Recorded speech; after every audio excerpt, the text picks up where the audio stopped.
Oui. Ça c'est comme s'il a laissé Dieu là-bas à l'église.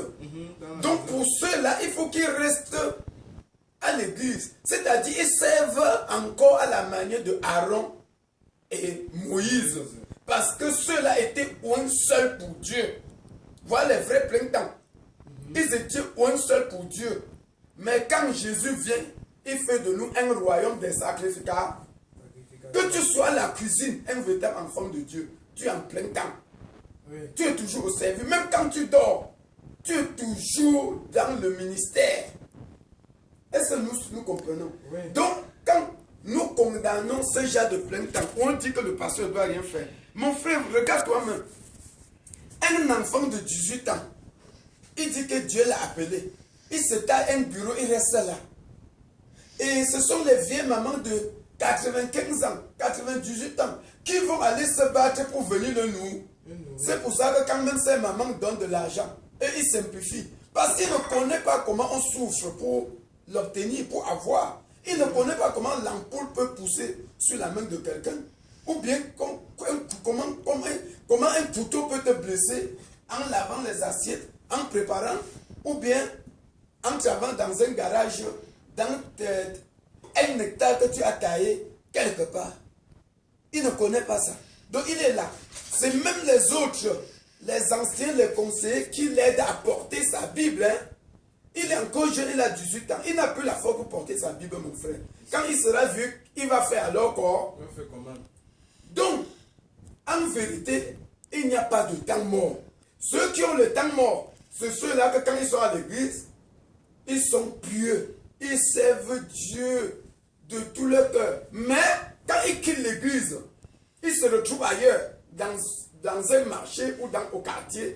Ils deviennent autre chose. Parce que il n'est pas en plein temps. Il y a un temps pour servir Dieu et un temps maintenant pour servir Satan. Donc un enfant de Dieu, même dans son sommeil, il est tout à fait au rang d'un ministère.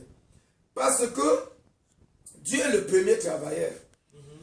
Avant la chute, Dieu avait créé un jardin. Non? Il travaillait déjà. Il a mis Adam dans le jardin pour travailler. Quand Jésus vient, lui-même il travaille. Il est le fils de charpentier. Jésus est le fils de charpentier. Et la Bible dit que celui qui ne travaille pas ne mange non plus. Et Paul dit qu'il travaille de ses propres mains. Paul était un maçon, donc il faisait des tentes.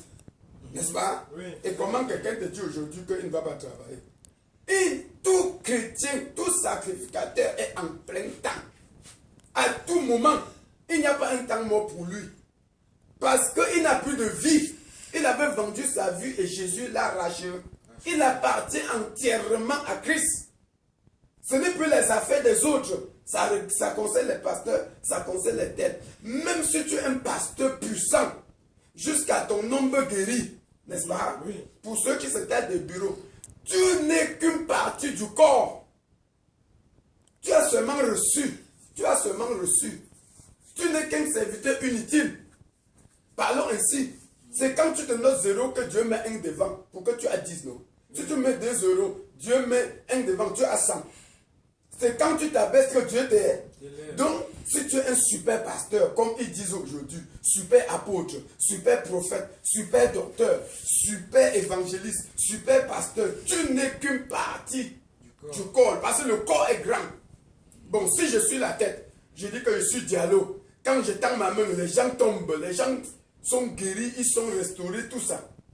Si maintenant je méprisais la main, hein, je méprise le pied, on va voir une tête seule, et c'est un corps doit seulement la tête, c'est un monstre. Oui. Si tu vois une tête en route, tu es en train d'avancer seul comme ça, sans main, sans pied, hein, sans ventre, sans oreille, parce que la tête a dit que non, je suis le puissant par, je peux porter même le bois sous un lit avec mes mains, parce que j'ai la puissance.